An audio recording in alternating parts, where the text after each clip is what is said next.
mercredi soir passé, j'ai apporté la parole de Dieu sur Dieu prend les choses faibles de ce monde pour confondre les fortes. Et j'ai parlé de David, amen, le roi David, qui avec une pierre a affronté le géant Goliath. Il a fait tomber Goliath et avec l'épée de Goliath, il a coupé la tête. Amen.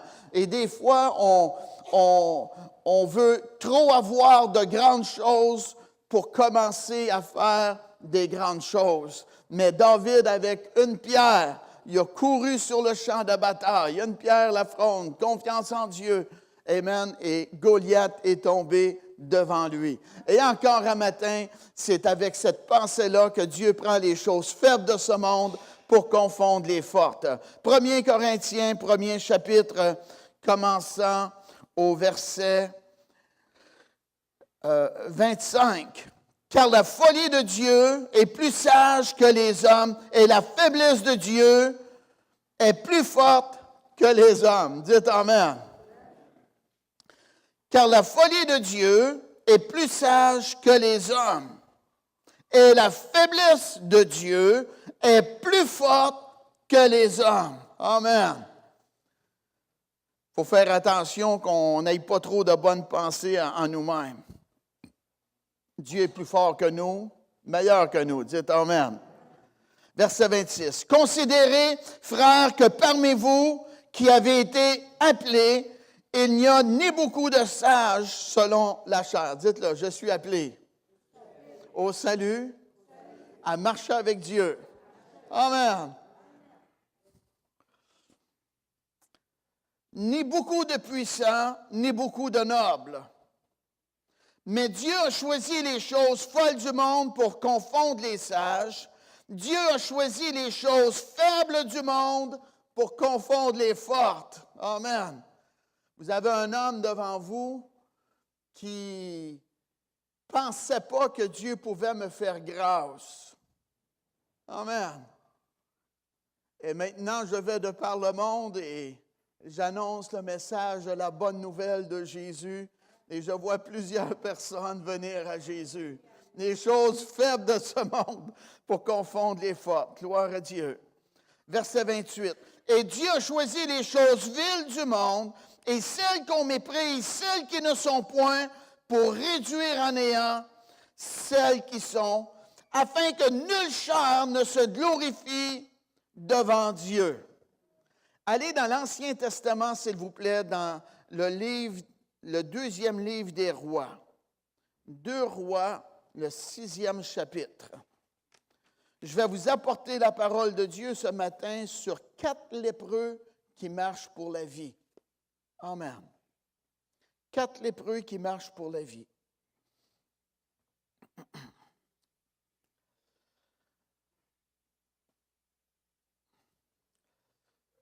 Commençons au verset 24. Après cela, Ben-Hadad, roi de Syrie, ayant rassemblé toute son armée, monta et assiégea Samarie. Il y eut une grande famine dans Samarie, et ils la serrèrent tellement qu'une tête d'âne valait 80 cycles d'argent et le corps d'un cœur de pigeon cycles d'argent. Et comme le roi passait sur la muraille, une femme lui cria, « Sauve-moi, ô roi, mon Seigneur! » Il répondit, « Si l'Éternel ne te sauve pas, avec quoi te sauverai-je? Avec le produit de l'air ou du pressoir? » Et le roi lui répondit, « Qu'as-tu? » Elle répondit, cette femme-là m'a dit, « Donne ton fils, nous le mangerons aujourd'hui, et demain nous mangerons mon fils. » Wow! Wow! Verset 29, terrible, hein? Et nous avons fait cuire mon fils et nous l'avons mangé. Et le jour suivant, je lui ai dit, donne ton fils et nous le mangerons. Mais elle a caché son fils. Lorsque le roi entendit les paroles de cette femme, il déchira ses vêtements en passant sur la muraille. Et le peuple vit qu'il avait au-dedans un sac sur son corps. Le roi dit, que Dieu me punisse dans toute sa rigueur, si la tête d'Élisée, fils de Shaphat, reste aujourd'hui sur lui. Or, Élisée était assis dans sa maison et les anciens étaient assis avec lui. Le roi envoya quelqu'un devant lui, mais avant que le messager soit arrivé, Élisée, le prophète, là, Élisée dit aux anciens, « Voyez-vous que ce fils d'assassin envoie quelqu'un pour m'ôter la tête? Écoutez, quand le messager viendra, fermez la porte et repoussez-le avec la porte. Le bruit des pas de son maître ne se fait-il pas entendre derrière lui? Il leur parle encore et déjà le messager était descendu vers lui et disait, « Voici, ce mal vient de l'Éternel. Qu'ai-je à espérer encore à l'Éternel? » Le peuple d'Israël était dans l'idolâtrie. Et le roi Ben-Hadad a décidé de venir contre les gens de la Samarie, ce territoire-là. Et sa façon de faire n'était pas « on va les attaquer avec l'épée et la lance ». Ce n'était pas sa façon de faire. Il a dit « on va entourer la ville, puis on va les faire crever de faim. »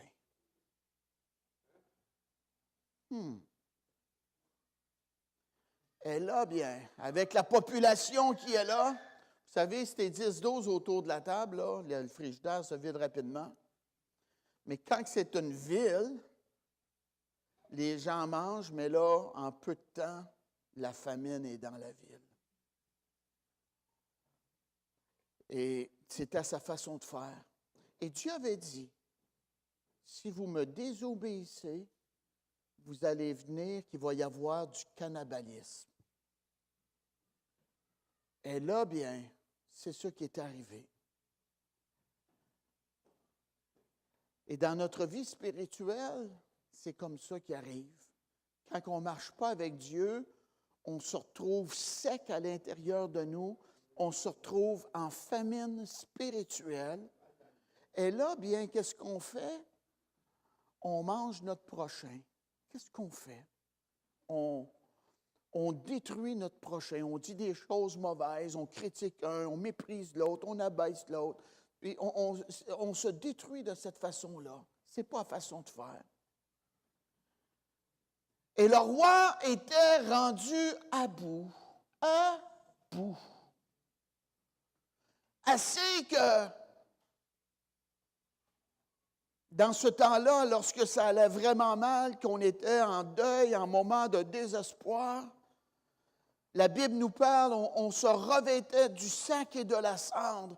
On se jetait de la poussière sur nous et le monde nous voyait, soit assis après se jeter de la poussière sur nous. Et le monde disait, oh my, cette personne-là vit un grand malheur dans sa vie.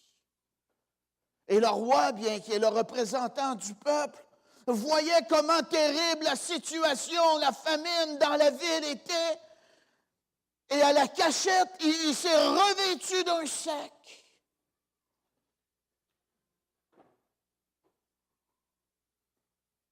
Mais il passait la barrière. Et en passant, le sac a été vu. Et une femme s'est tournée vers le roi. Il lui a demandé, donne-moi à manger. Et le roi dit, seulement Dieu est capable de te sauver, là. La situation était tellement terrible. Le roi était rendu à bout. Ça nous ressemble-tu? Parfois dans notre vie, on vit des situations stressantes. On est rendu à bout. On a tout fait ce qu'on pouvait faire. Toute notre sagesse, parfois, nos connaissances, presque tout utilisé, sinon tous. Et là, bien, on doit faire comme cette femme qui a parlé au roi. Tourner nos regards vers Dieu pour être secourus. La meilleure chose à faire en passant.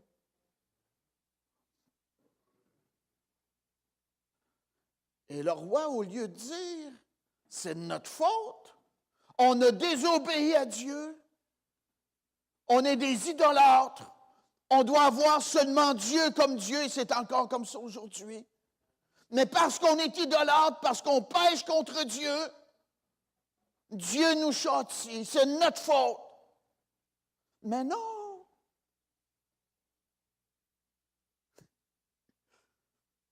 Le roi s'en est pris au prophète de Dieu, Élisée. C'est de sa faute à lui là, qu'on est dans ce pétrin-là.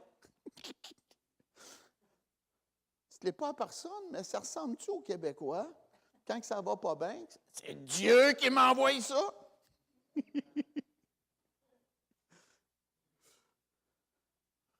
C'est Dieu qui m'a envoyé le cancer. C'est Dieu qui a fait ci, c'est Dieu qui a fait ça. Non. Souvent, c'est conséquences, cause et effet. Tu devrais voir plutôt pourquoi que c'est comme ça. Analyse dans ta vie qu'est-ce qu'il y en a.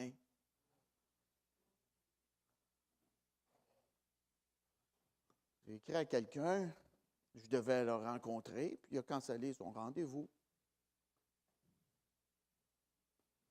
Et je lui ai dit, si un problème n'est pas réglé, il s'amplifie. Je ne l'ai encore pas rencontré. Dommage, hein? Donc, le roi voulait faire tuer Élisée.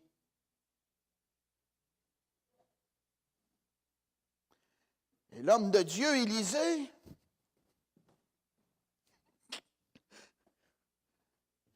il était assis chez eux, connecté au bon Dieu. J'ai dit, il était assis chez eux, connecté au bon Dieu. Il n'a pas devant Internet, il n'avait pas, il était connecté à Dieu. Et Dieu lui parle. Il dit, hey, il y a quelqu'un qui s'en vient. Il s'en vient pour te tuer. Hey, hey. Ouais. Fait qu'Élisée, il était avec des anciens, des représentants du peuple. Puis là, il leur dit ça. Il dit, il y a quelqu'un qui s'en vient envoyé par le roi pour me tuer. Il dit, quand il va arriver, poignez-le pour pas qu'il me tue là. Amen. Et dans ce temps d'épreuve-là, l'homme de Dieu, au lieu de dire, hey, le roi est méchant, il est du diable, lui, là, il veut me tuer, puis on va le combattre. Puis, il n'a pas fait ça. C'est pas facile à faire, mais la Bible, elle nous dit d'aimer nos ennemis, puis de bénir ceux qui nous persécutent. Hein? L'homme de Dieu, Élisée, à travers ce moment d'épreuve-là dans le peuple de Dieu, au lieu d'être fâché, alléluia, il décrète la bénédiction de Dieu. Alléluia! Amen.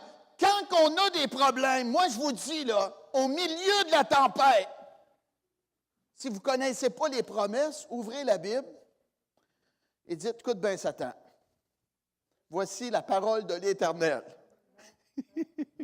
qui est pour toi, parce que je te fais la guerre avec la parole de Dieu. Et l'homme de Dieu, Élisée, a dit, demain, dites-le, demain, alléluia. Ça, c'est en mes mots. Il n'y aura plus de famine et la nourriture va être moins coûteuse qu'avant la famine. Hey! Alléluia! C'est une bonne nouvelle, ça? Et le peuple aurait dû dire, alléluia, merci Dieu, on est tellement bénis, l'homme de Dieu a décrété la parole de l'Éternel. Amen? Et le roi avait un serviteur.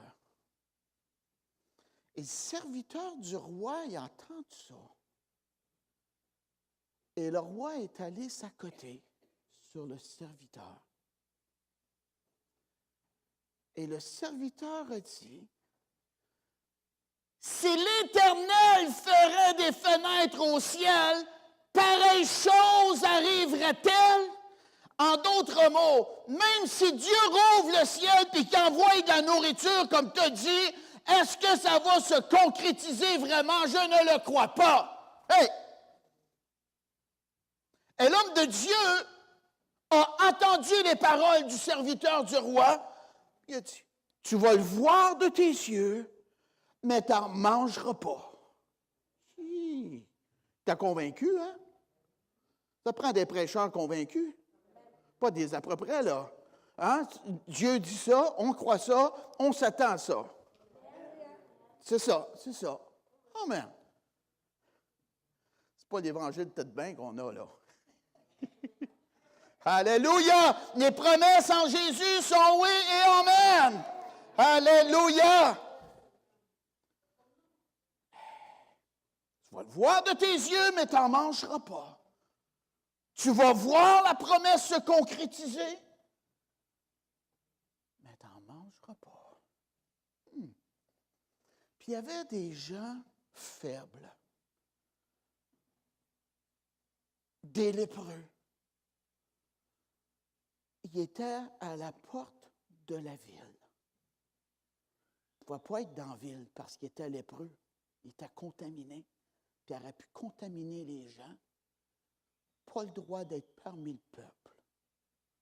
Il était à la porte.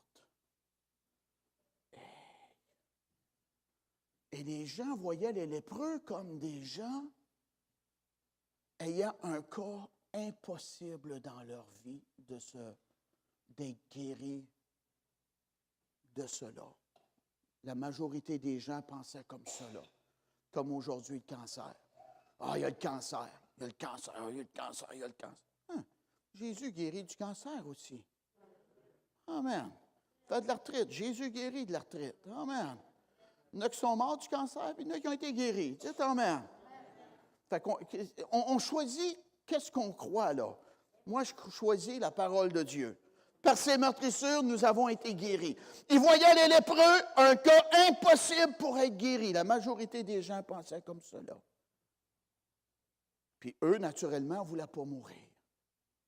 Et ils ont dit, si on reste ici, à la porte de la ville, certain qu'on meurt ici. Hey!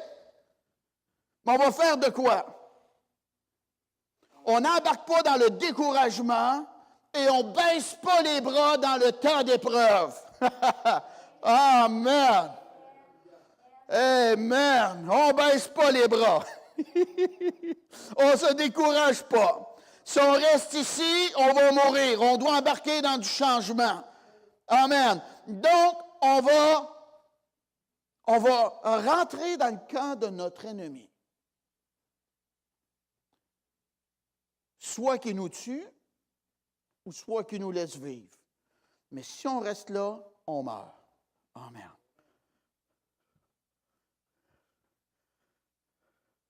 Je suis content de vous dire, écoutez bien, lépreux, c'est un pécheur. La lèpre spirituelle. Si tu restes comme que tu es, c'est certain que tu vas mourir. Mais embarque dans le changement de Dieu. Il dit, mais embarque dans le changement de Dieu. Il y en a parfois qui nous voient comme des ennemis. C'est pas la religion traditionnelle, ça. Hein, on le sait, des fois, on a voulu mettre des posters pour le festival Gospel. Oh, on va voir à ça, on va penser à ça, on va le demander. Là, il faut qu'on appelle Montréal. Laisse faire. Coûte une pièce le poster, mais le mettre ailleurs. Fois, tu peux le placer chez le commerçant à côté. Appelle pas Montréal pour ça. Ils nous perçoivent comme des ennemis. C'est drôle, hein? Curieux parce qu'on ne pense pas pareil comme eux. Des fois, je dis à ma femme, puis là, je ne veux pas commencer de chicane, là, parmi les couples, là. Je ne suis pas obligé de penser comme toi et moi. Êtes-vous d'accord? Amen. Souvent, les guerres se font parce qu'on ne pense pas pareil. Puis eux, ils ont pris la décision de rentrer dans le camp de l'ennemi. Levons-nous! Passons à l'action! Démontrons notre foi. Dire, on va faire cela, on va faire cela, on va prier là-dessus, on va faire ça. C'est pas assez. On se lève et on commence avec notre confiance en Dieu. Puis on va marcher pour avoir la vie. Alléluia. Amen. Donc, ils se sont levés, des lépreux, puis ont commencé à marcher. Je ne sais pas ça faisait combien de temps qu'ils étaient atteints de la lèpre, mais c'est la lèpre, tu perds ton nez, tu perds tes doigts, c'est dévoreur. Puis ils marchaient. Mais ils marchaient pour avoir la vie. Dieu est un Dieu de vie. Il n'est pas un Dieu de mort. Dites merci, Seigneur. Et lorsqu'ils ont commencé à marcher, 4 lépreux, il y avait des petits micro-cravates attachés à leurs souliers. C'est une blague, là.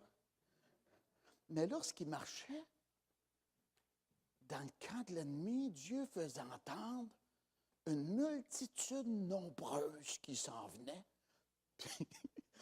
Mais c'était seulement 4 hommes. Moi, je vous dis, quand vous avez une situation impossible dans votre vie, levez-vous par la foi, faites ce que Dieu s'attend que vous fassiez et attendez-vous à la bénédiction de Dieu. Dieu a fait amplifier le son de 4 hommes comme si c'était une multitude nombreuse qui s'en venait contre l'ennemi.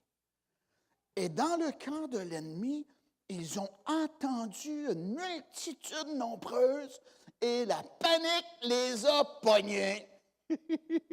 Alléluia! Ils se sont levés eux autres aussi, puis ils se sont sauvés. Parce qu'ils avaient peur que l'armée vienne et fasse la guerre et qu'ils soient vaincus. Ils se sont sauvés. Le diable a peur des gens qui marchent par la foi. Le diable a peur des gens, amen, qui se lèvent, gloire à Dieu, et qui disent, moi j'en ai assez, alléluia. Moi je vous dis, le moment de ta percée est arrivé. Le moment du changement, le moment de la transition est arrivé. Lève-toi par la foi. Attends-toi à la bénédiction de Dieu. Ma pensée pour vous aujourd'hui n'est pas nécessairement de vous parler de 4 lépreux qui ont marché par la foi, mais de la bénédiction qu'ils ont découvert pour leur vie dans cette journée-là. Ça vous intéresse-tu de savoir qu'est-ce qu'ils ont trouvé? Ils ont arrivé dans le camp de l'ennemi. Moi, j'aime le verset 6. Regardez ça. Vous m'avez cru quand je vous l'ai dit, mais je trouve ça beau, moi. Le Seigneur avait fait entendre dans le camp des Syriens un bruit de chars et un bruit de chevaux, le bruit d'une grande armée, et ils s'étaient dit l'un à l'autre, voici le roi d'Israël le presse à sol contre nous, les rois des Étiens et les rois des Égyptiens pour venir nous attaquer. Ils se levèrent et prirent la fuite au crépuscule, abandonnant leurs tentes, leurs chevaux et leurs ânes. Le camp tel qu'il était, et ils s'enfuirent pour sauver leur vie. Amen. Les lépreux étant arrivés à l'entrée du camp, pénétrèrent dans une tente, mangèrent et burent, et en apportèrent de l'argent, de l'or et des vêtements qu'ils allèrent cacher. Ils revinrent, pénétrèrent dans une autre tente, et en apportèrent des objets qu'ils allèrent cacher. Puis ils se dirent l'un à l'autre, nous n'agissons pas bien. Cette journée est une journée de bonnes nouvelles. Alléluia. Dites-le, aujourd'hui, c'est une journée de bonnes nouvelles. Alléluia. Je suis heureux de vous dire, aujourd'hui, c'est une journée de bonnes nouvelles. Alléluia! Vous allez rentrer dans un changement divin. Vous allez avoir la bénédiction de Dieu. Entrez dans la transition par la foi. Prenez vos responsabilités. Ils se sont levés, ils ont marché et Dieu a marché avec eux. Dites merci, Seigneur. Alléluia! Le diable a peur de ceux, amen, qui croient Dieu pour l'impossible. Ils ont mangé, puis ils ont bu. Hey, dans un temps de famine. Nous autres aussi, on n'est pas obligé d'être en famine spirituelle. On a la parole de Dieu à manger. Oh, c'est tellement bon, la Bible. Amen. Il y en a qui ont dit, si tu lis la Bible, tu vas venir fou. Amen. Il y a des fous qui ne la lisent pas. Quand tu lis la Bible, tu vas devenir sage. Amen. Tu vas savoir quoi faire dans des moments, amen, des fois difficiles dans ta vie. La parole de Dieu, elle nous éclaire, elle est une lumière. Elle nous dit comment agir, comment se comporter, quoi faire, amen, afin qu'on ait du succès. La Bible n'est pas là contre nous, elle est là afin qu'on ait du succès pour notre vie. Amen. Moi, je trouve ça fort. Je pensais à ça. Des gens que je connais qui sont en difficulté.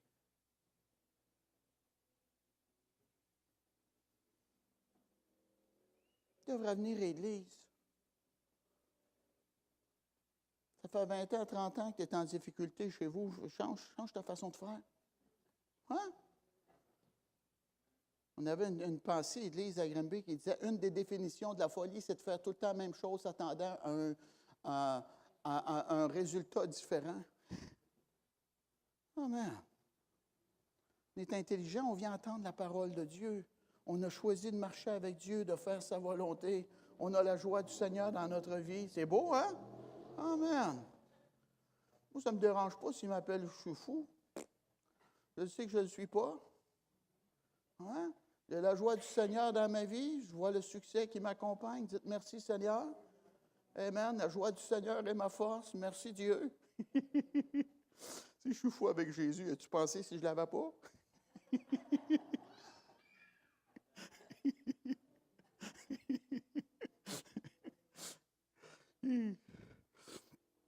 Amen. Ils ont mangé, puis ils ont bu. Nous aussi, on a le Saint-Esprit à recevoir. Amen.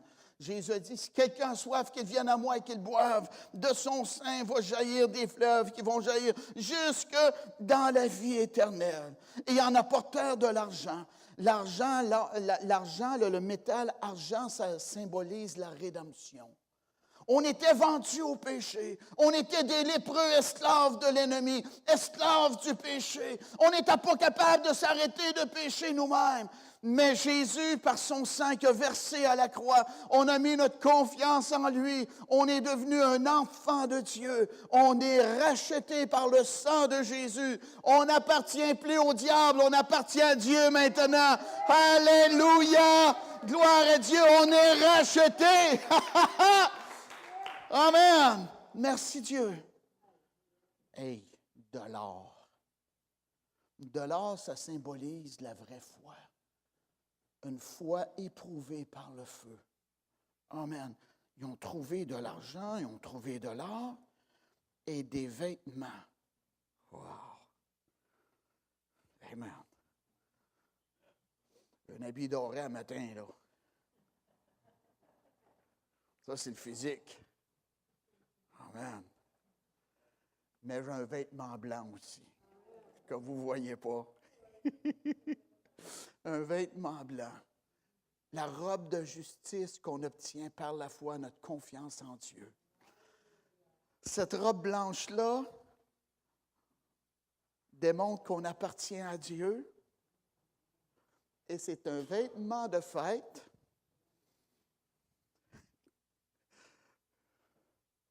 Et je suis content de vous dire que Lady Di n'avait même pas une belle de même.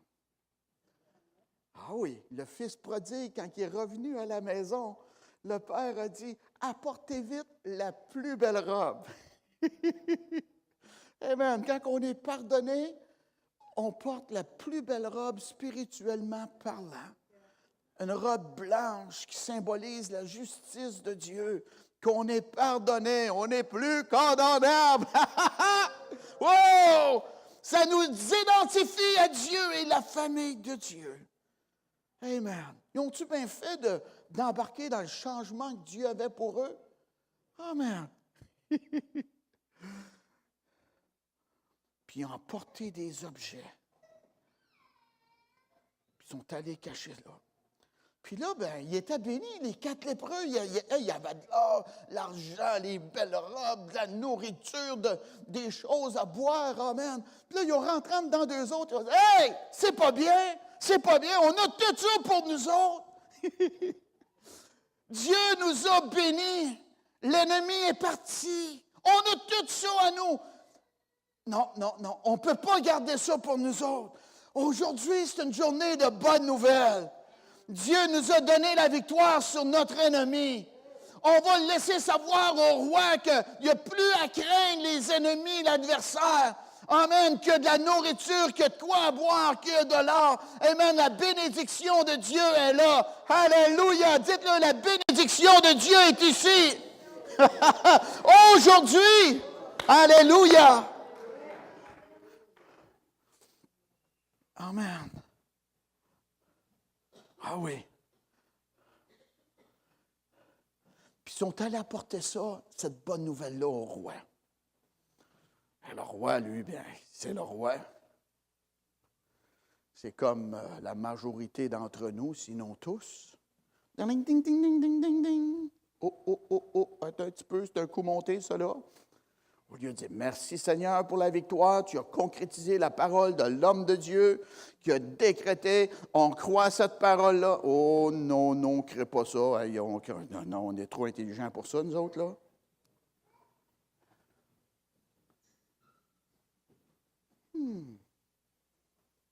La bonne nouvelle est arrivée. Ah oui. Le peuple était tellement content qui se sont rassemblés à la porte de la ville. Et le serviteur du roi qui a dit, si l'Éternel ferait des fenêtres au ciel, pareille chose arriverait-elle? Il était là, il a vu la nourriture. Et le peuple était affamé, il était empressé, puis ils se sont jetés pour aller s'emparer de la nourriture. Et le serviteur du roi, à cause de son incrédulité,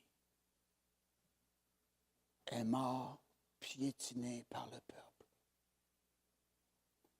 Le salaire du péché, c'est la mort.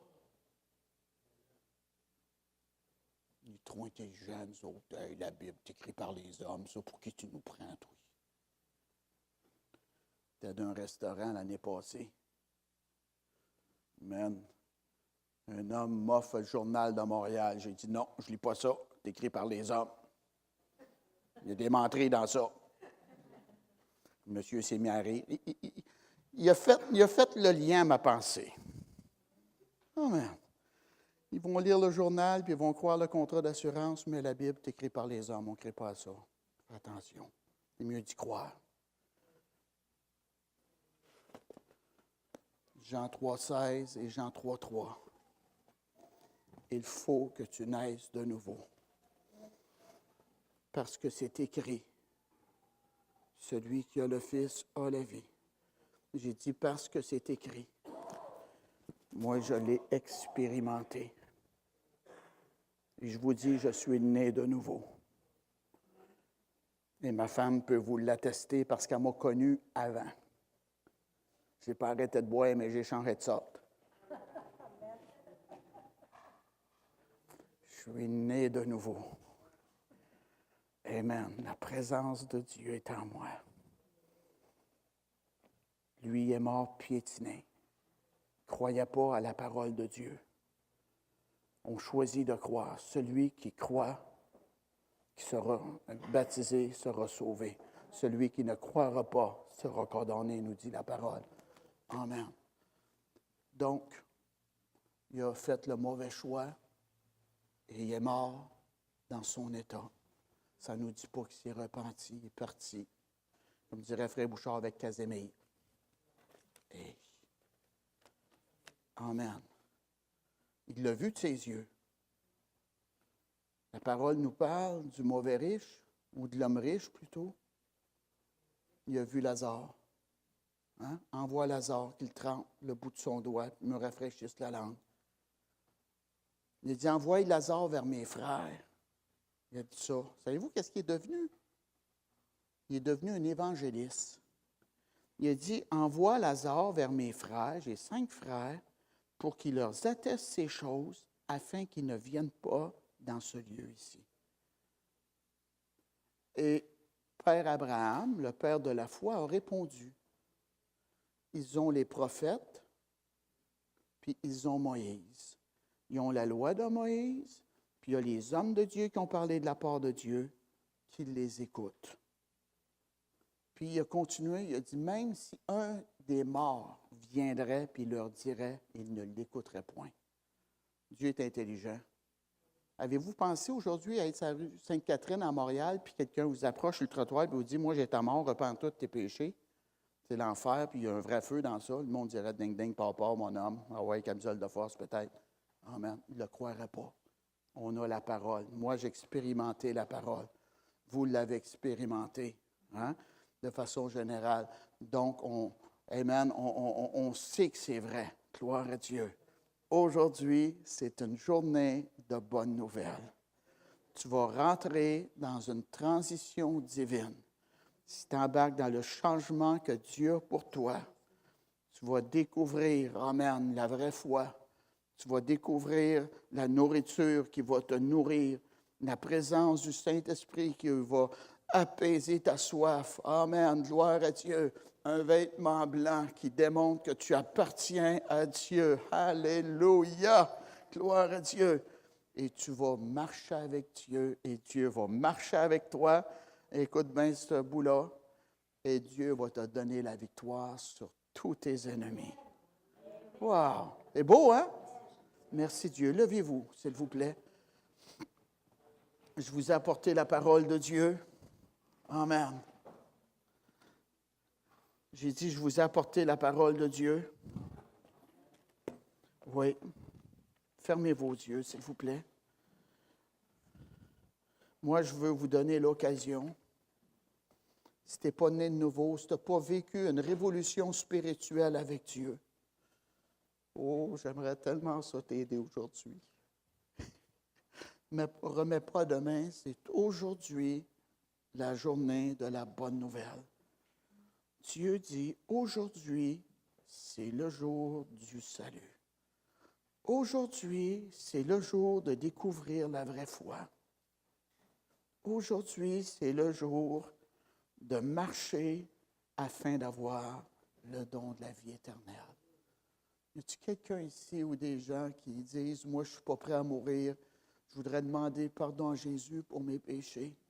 J'aimerais tellement ça prier avec toi aujourd'hui. Jésus a dit, je ne mettrai pas dehors celui qui va venir à moi. Amen. Le ciel t'attend. Et lorsque tu vas marcher pour venir à Jésus, dans le camp de l'ennemi, je crois que Dieu va faire entendre. Tu l'as perdu. Elle s'en vient vers moi. Cette personne va découvrir l'abondance que j'ai pour elle. Y a-t-il quelqu'un matin qui veut dire, moi, je veux un nouveau départ avec Jésus, je ne suis pas certain. Si je meurs, je m'en vais au paradis. J'aimerais prier avec toi. C'est la dernière fois que je te l'offre aujourd'hui. OK. Il semble que vous êtes né de nouveau. Vous pouvez vous asseoir.